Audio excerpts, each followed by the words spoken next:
Thank you. So again, I'm grateful for the opportunity to present our proposal, and also want to thank the committee for all the time and effort they spent reviewing so many proposals and also obviously funding ours. So this is again a joint project with Bernadette, Boden-Albala in public health, and Ilhem, Messaoudi in molecular biology and biochemistry.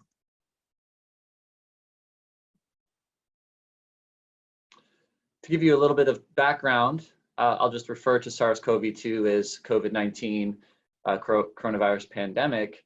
The estimated case fatality rate, which is the number of deaths per overall confirmed cases in the US and pretty much internationally, is estimated to be between 1.4 and 2%. So around 1.5 per every 100 individuals that test positive with symptoms will die. However, Dr. Anthony Fauci and others have suspected that this overall case fatality rate might be an overestimate. And this might arise from the fact that we are not really counting a lot of asymptomatic cases. The reason for this undercount could be justified, particularly if we don't have many tests to give. So if there's a scarcity of tests and diagnostic decisions really depend on running the test on symptomatic cases, clearly we could understand that we're only really testing those that are highly suspected of having COVID-19. And so that makes a lot of sense when you have scarce tests. When we look in Orange County in particular, when we wrote this proposal, this was the most recent data we had when we submitted the proposal to your committee.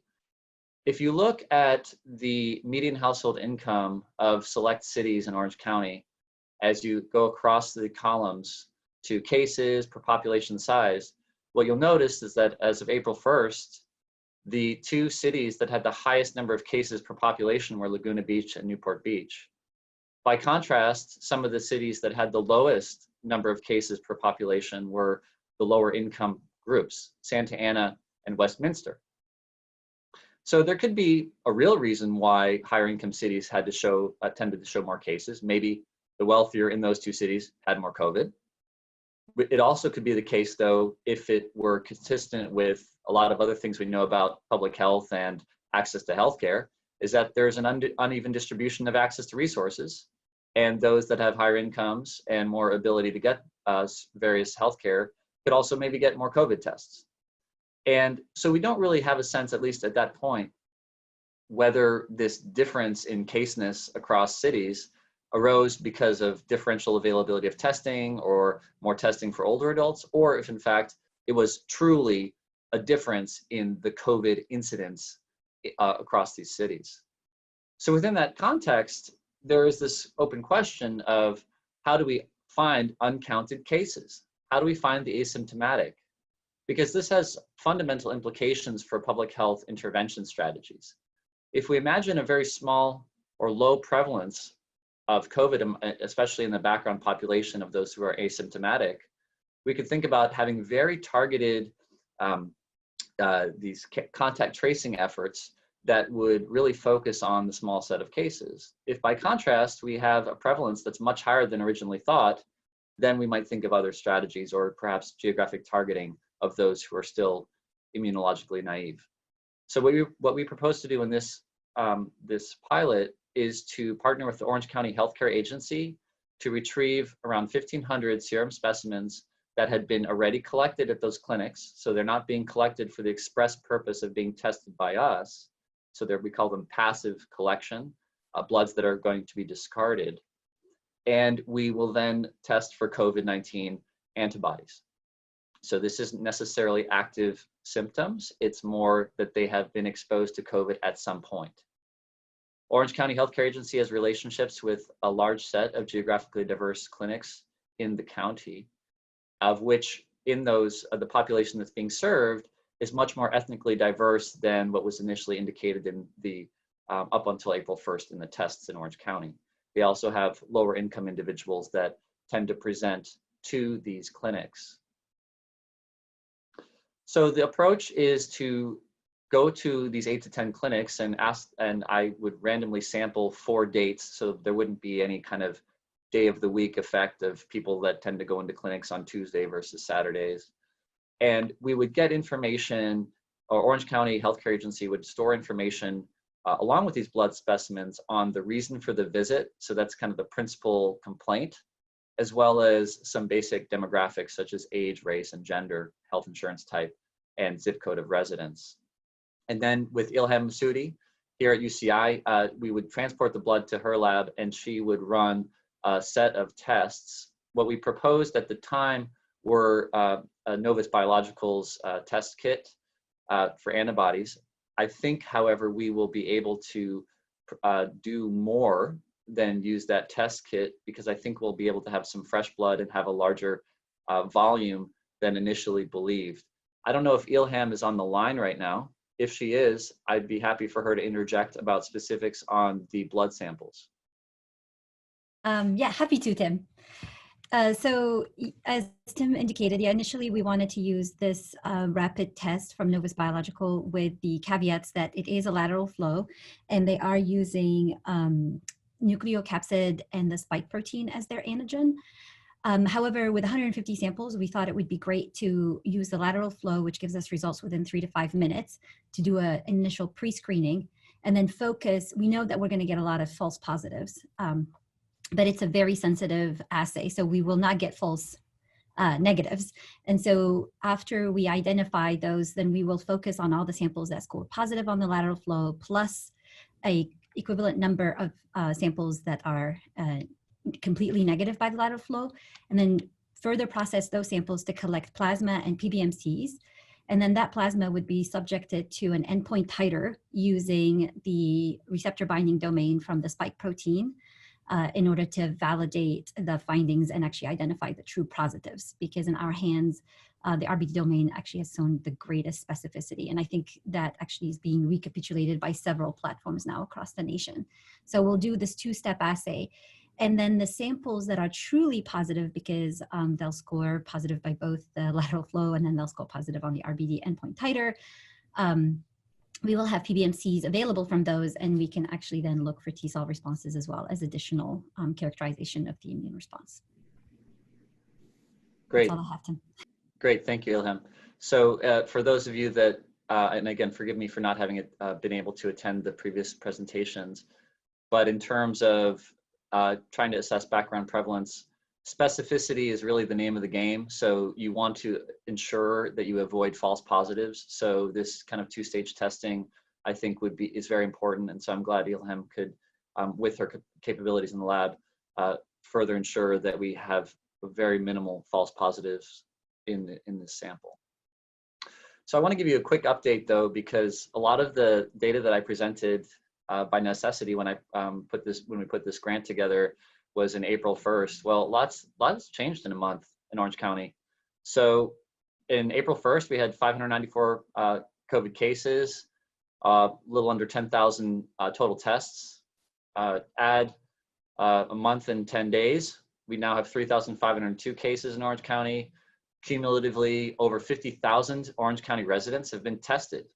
So we actually have tested over 1.5% of all Orange County residents for COVID, which is a lot more test capacity. There's also the case that what used to be the wealthy city COVID is now lower income city COVID. So you have this huge demographic shift in terms of where the tests are occurring and potentially where the cases are more severe. So this is a really interesting dynamic that I think deserves to be scrutinized more. I'd say in general though, we still don't really have a good sense of what the background prevalence is. So even if we are somehow focusing more on communities that might not have traditionally had access to resources, it's still really not clear what the deal is with asymptomatic cases or just the background prevalence. So we still would say that it's super important to try to get a look at this. Last slide, we've got IRB approval already. We're working on the MOU, the Memorandum of Understanding between Orange County Healthcare Agency and the clinics. And the goal is that before the end of May, we'll have bloods to Ilhem ready to be tested. So thank you again for your time. Thank you very much. So I think we have time for a few questions. Although this is Sid Gallup. Can I ask a question? Great, please. Tim, a really interesting study. Are there any plans to look at nursing facilities, long-term care institutions? Here in Newport Beach, they're claiming that there's been a big spike in cases at such an institution. That's a great point. Currently, we didn't, when I got the first list from Orange County Healthcare Agency, we did not have that listed as a clinic site. Currently, though, there is, obviously I'm trying to be ambitious, so I'm asking them for more sites. That's an excellent suggestion. And it's in some ways we're dependent on the relationships that are already existing between OCHCA and the clinics. But yes, long-term care facilities, skilled nursing facilities, in my view, would appear also to be a priority, especially because the sense is in the other clinics, there are very few older adults that are going to attend. However, in the skilled nursing facilities, you would obviously get the over 65 population. Tim, you mentioned this, but to a large extent, and that was reflected in Sid's question, the number of positive cases is determined by where you're testing and whom you're testing. So are these, it's a little unclear to me, the Orange County Health Administration, is that authority rather, is this any kind of random testing, or are these people who are pre-tested and have temperatures, or? Right, so in this case, we will have information on their reason for visit, but it's not necessarily to focus on those with presumed symptoms. So it's really about the others. And there is clearly a risk that, imagine that the background prevalence of COVID is really low, then there might not be a lot of cases there. So you could think about it from an epidemiological perspective is, what would we do if when we looked at 1,500 samples and very few had COVID? Maybe we'd celebrate because we'd say, all right, that would imply that whenever we do have new caseness, we should do really active contact tracing because we can get ahead of this because the background prevalence is super low, right? The alternative would be, man, what if it's like 12, 15%? What if it's like Sweden? Then we think, all right, there's different strategies. And we don't necessarily think contact tracing would be the best use of our time. But if it's like LA County, right, which would be, I don't know, 4%.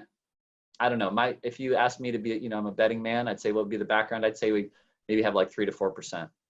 But again, we really don't know. So that I totally agree. There's a risk that it's low, but the goal here isn't necessarily to focus on those that are symptomatic. It's to focus probably on those that aren't. I definitely agree. That's sort of a key target population. Is there any discussion of doing surveillance testing on the campus? There are other groups that I think that are talking about surveillance testing on the campus. What I would say though, just kind of broader, is that we have secured a larger funding with Orange County Healthcare Agency to conduct an OC-wide population-based surveillance that will look very similar, if it works out, to the LA County study with USC. So that's news that we've recently received. I'm not going to tell you the timing of that because I don't want to be wrong tomorrow by promising a certain date when that would be rolled out. That wouldn't preclude UCI, but it's not focused on UCI. It would be a population-based strategy, not relying on clinics, but it would be relying on surveys and then drive-through testing sites. Okay, thanks very much. That's exciting. Dr. Shin from nursing is actually put in a grant to look at the student population on the UCI campus. So. Great, thank you. I'm not privy to what the plans are for the student body in the fall vis-a-vis, you know, returning to in-person classes, but many of you may have seen UCSD's Return to Learn initiative where they're planning on screening the entire campus population, and their pilot study is to screen 5,000 students who are still on campus in the spring quarter and for the summer session. I'm not sure how that's being funded, but certainly with our discussions with our commercial vendors for serology testing, Beckman Coulter and Abbott are both, actively ramping up their testing capabilities.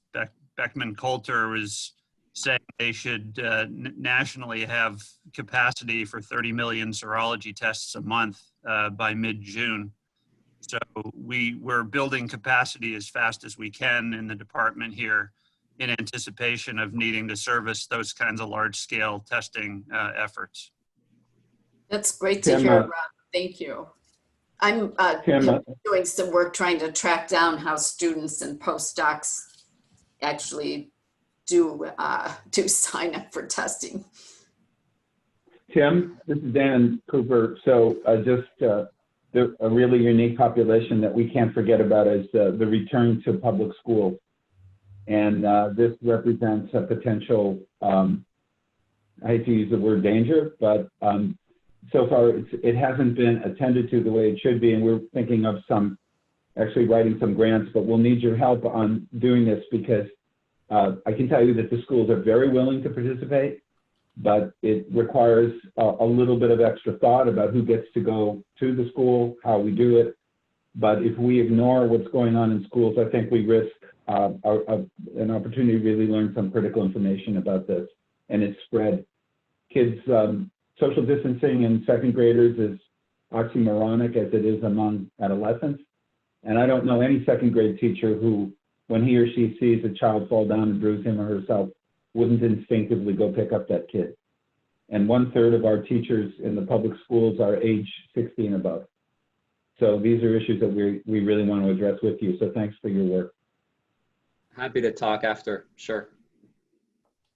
Thank you.